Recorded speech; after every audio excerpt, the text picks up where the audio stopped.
Good morning and welcome to the show. I've got two special people here in the studio this morning because they'll be dancing for life this week at Fred Astaire Studio here in Panama City. I've got Georgia Gaynor and Brian Price. Thank you so much for coming on the show, Good morning. guys. Good morning. Now, Dancing for Life, Georgia, what is it about?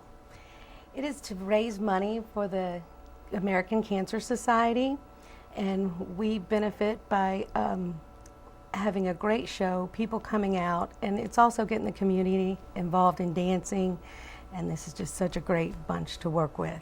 Now, Brian, I know you're working with him, and if there's anybody around who can get you involved in dancing, it's Brian Price from Fred Astaire, because I've been out to your place before. You took a few lessons. Yeah, I did take a few lessons. We've destroyed all that footage of me dancing. Stepped on a few toes. Yep. Stepped on a few I remember toes. that. But you do have a lot of talent there. Now, at Dancing for Life, what would we expect to see if we go to this thing on Thursday? Well, we have the World Theater Arts Champions. We have the World Mambo Champions. Plus, we have professionals and amateur dancers from across the Panhandle that'll be joining us. So it's going to be a really good show. So it's going to be a show that we'll kind of show up, right, and we'll get entertained by these dancers. If I wanted to dance, could I get up and dance? No, probably Yeah, not. well, we would put you on stage. You'd be the highlight. If you sign up, you can go right on that Well, stage. you know, Georgia, on a more serious note, I don't think anybody in our viewing audience hasn't had someone in their family who had been touched by cancer. I mean, and it's a huge health concern Absolutely. for a lot of people. And, you know, raising this money, it could make a difference in someone's life, couldn't it? Yes, sir, it could. Yeah, and where's that money going to go? Is he going to give it right to the local cancer society, or how's that going to work? We donate it to the Cancer Society itself. We've been doing this show for about 16, 17 years. And it was approximately 5 or 6 years ago when Dr. Joan Elswari, who was an avid ballroom dancer, she passed away from cancer. And I sort of kind of remember that, actually. Sad. Reading about that. She was a wonderful woman. But at that point, I decided to use the show as a tool to raise awareness and my own awareness as well, and get involved in the community and start raising some money. And the very first year that we had a team for Relay for Life, we raised the most money, $14,000. And then the last show we did with Police Chief Drew and Sheriff McGeethan, we raised $27,000, which was the most that they've ever raised here in Bay County. Very graceful guys, too. Well, the sheriff, his wife said, you need to get back on the show, because when you are on the show, you're in the best shape of your life. Well, he's a great guy. He's a great gentleman. We've had him on the show, too, and there's no charity too big or too small for him to get involved with. He's a wonderful guy. He is a wonderful guy. Do we need a ticket or anything for this, Georgia, or can we just show up, or how's that work? There's several ways to get a ticket. I have some right now with me. There are $25 for general admission, and then we charge $45 for VIP. And you can contact Fred Astaire.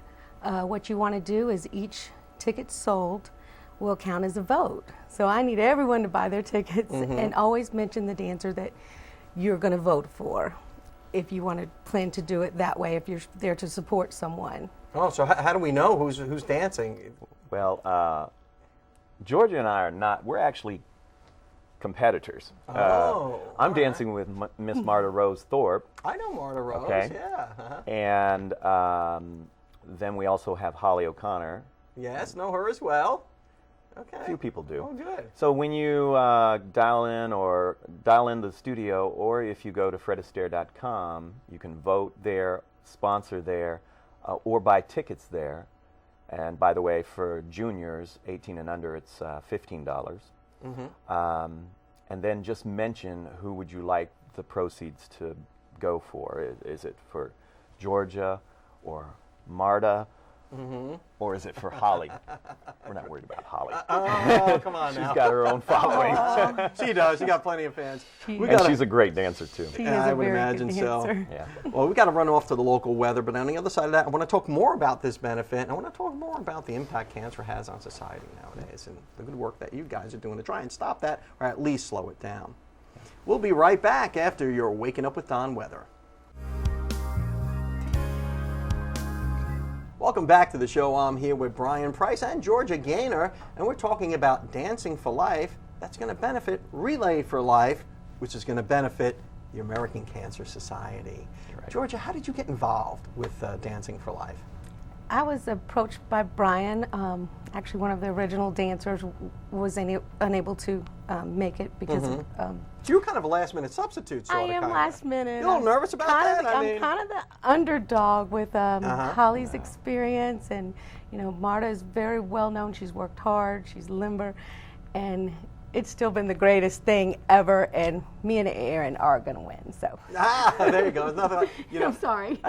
Anybody who's seen that movie, A Star Is Born, it's always the understudy that Yeah, I'm the underdog. So everybody, I need all your votes. Okay, so we gotta vote for Georgia Gaynor because she is the underdog. She's the newbie. But how's she doing? Is she doing all right? She's doing awesome. But vote for Marta. Because that's your partner. Okay.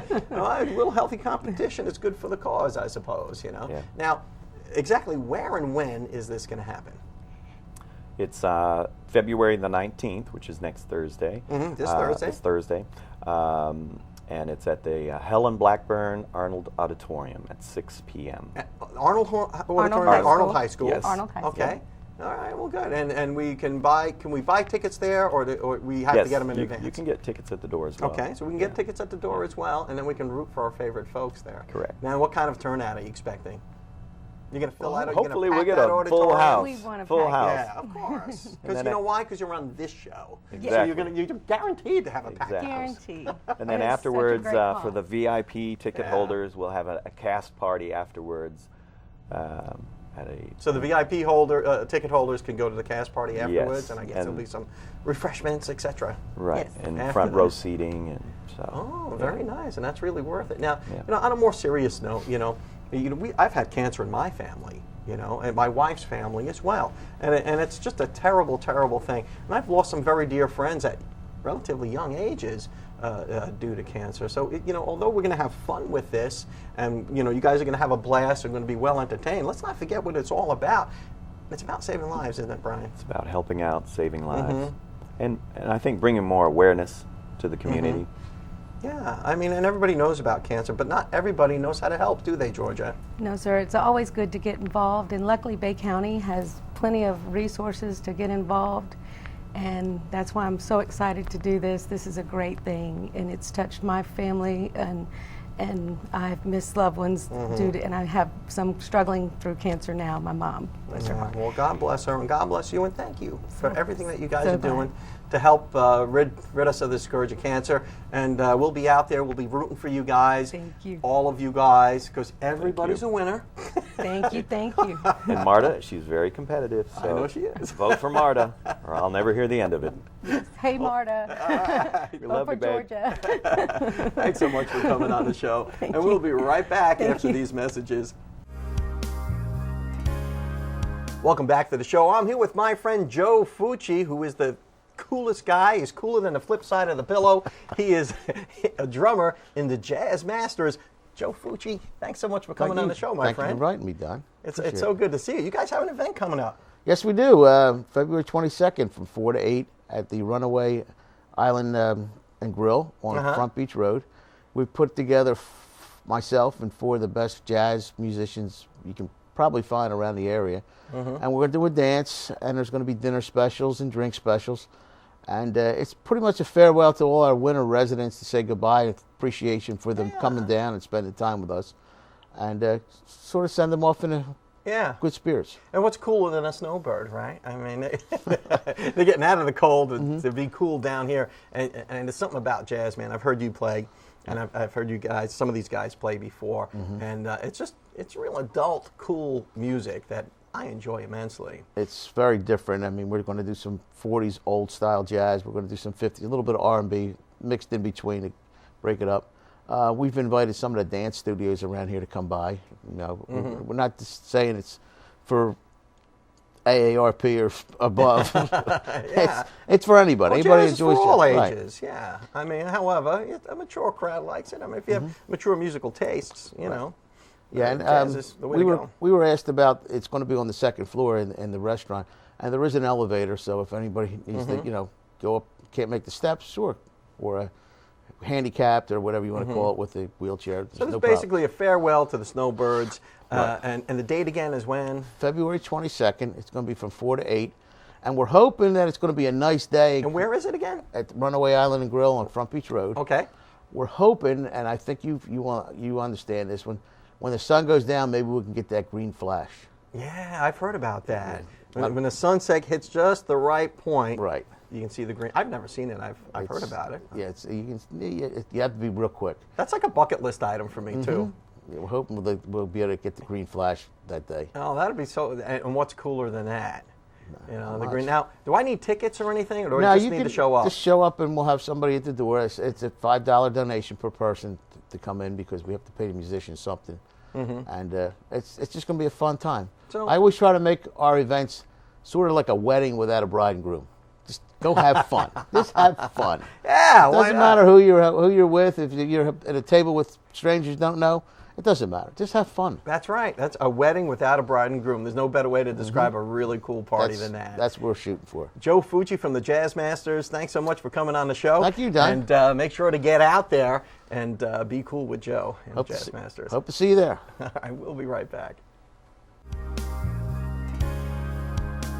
Welcome back to the show. I'm here with Dr. Stephen Favaloro from Forest Park Animal Hospital, and we're going to talk about the birthing process in our dogs. Absolutely. Yeah. Now, sometimes people breed dogs. Sometimes Nature takes its course. nature takes its course and Fluffy turns up pregnant. So if your dog is not spayed or neutered, which we all recommend you do, unless you plan on breeding, Unless you plan on breeding. you've got to make some preparations for this litter of puppies that are coming along. Nature's been, dogs have been having litters and giving birth long before veterinarians ever came around. So most of the time, nature does a good job. But, a lot of times, or sometimes there can be some problems.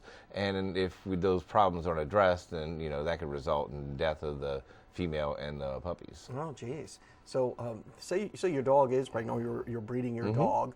What should you do? I guess they have to have a place. So just for the sake of the conversation, just to make it easy, let's say we've intended our breeding, so we know the breeding dates.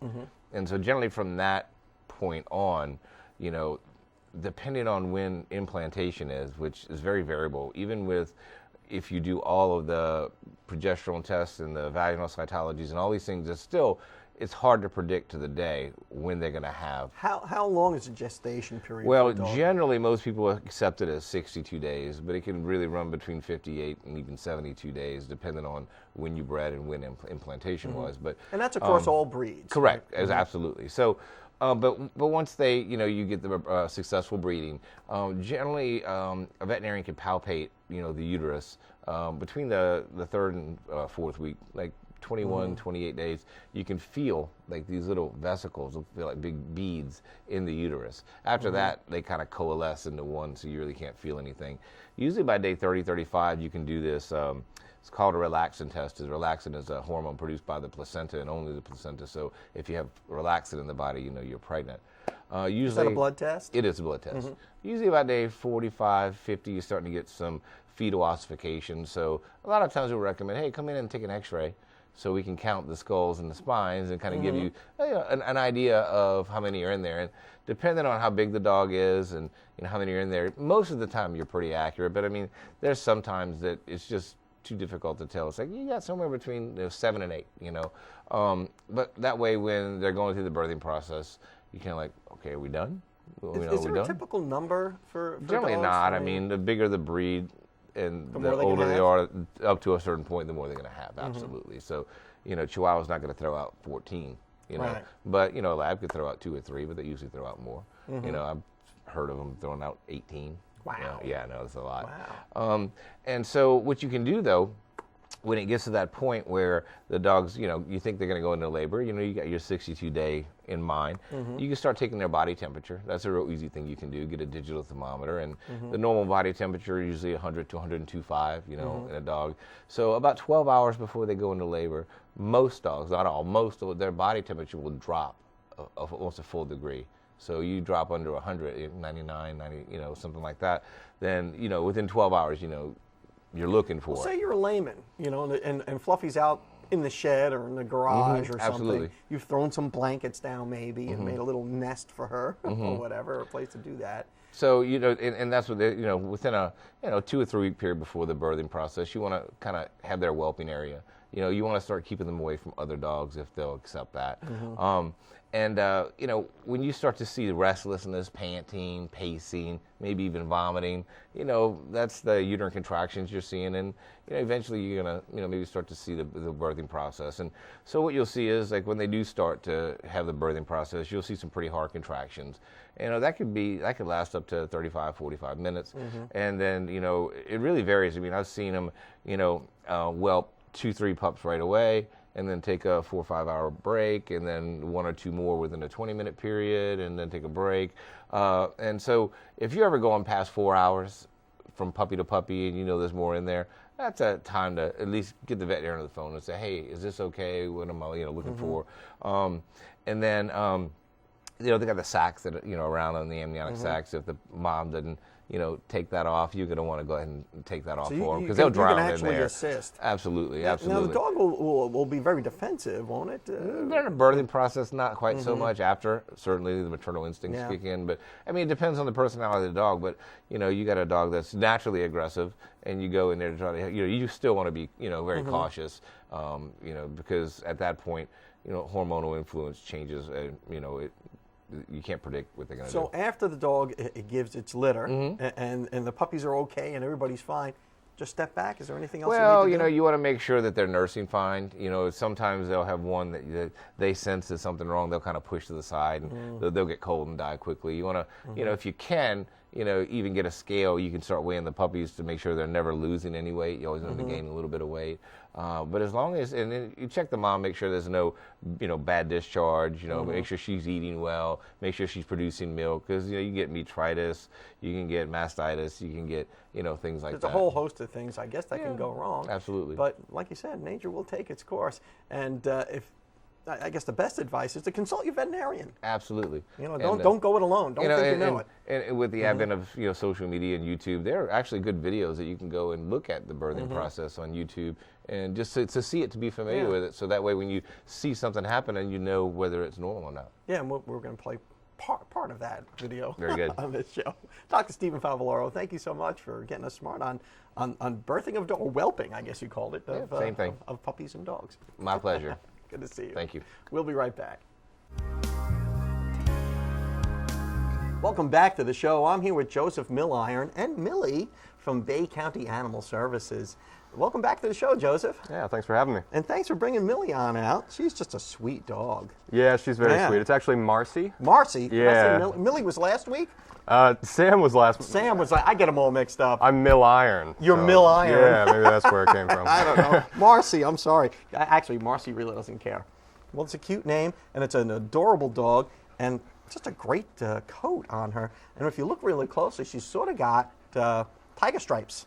Yeah, she has those markings. She's a hound mix, came to us actually way back in December. So she's been with us for a while. She came to us as a stray. She's a real sweet dog, walks really well on a leash. She actually kind of wants to be a lap dog. I think that's her her calling in life. So poor Marcy spent some time on the streets, I guess, huh? She did, yeah. Just running around. And I suppose someone called you and say, hey, there's a dog running around out here. And you guys gathered her up, and now she's been staying with you out there at Bay County Animal Services. Yep. And while she's been there, she's gotten all her shots. Right? She's up to date on her shots, already spayed. So if somebody's interested in her, they can stop by tomorrow and be having dinner with Marcy tomorrow night. Yeah, and she's also got a little chip, so if she ever gets out again, you can track her down. I mean, someone can return her right to your home. And Marcy's an example of a dog that doesn't necessarily stand out when you look at her. That's why she's been with us so much. But right when you start interacting with her, you can tell that she's a special dog. Yeah, and she's, you're so average. You're just like me. You were just so average. Small, tan. Yeah, I get it. Have you had any luck with these dogs being adopted? Yeah, actually, I was going to thank you for your weekly segment. The morning after, Sam aired last week. He was adopted right away. Sam got adopted. Yep. That's awesome news. That's great. I'm so glad it worked out for Sam. He was another sweet dog. Oh, yeah. And all these animals, they don't ask to be here. I mean, they just ask for a little bit of love, that's all. And I think it's incumbent upon us to be, good friends to our furry friends here, right? Isn't that right, Marcy? So, if somebody wants to adopt Marcy, just like Sam got adopted last week, what do they need to do? Come on into the shelter. There's a couple forms to fill out, a $25 adoption fee, and that obviously covers all the shots, the spay that she had. That's it. I'm sure $25 doesn't even begin to cover the cost of it all, No. but that's all it'll cost you to come and adopt Marcy. Joseph Milliron, thank you for everything that you do for our furry friends out there. And Bay County Animal Services just does a great job. Hey, we appreciate it. It's time well spent. And we'll see you next time, but remember, spay and neuter your pets.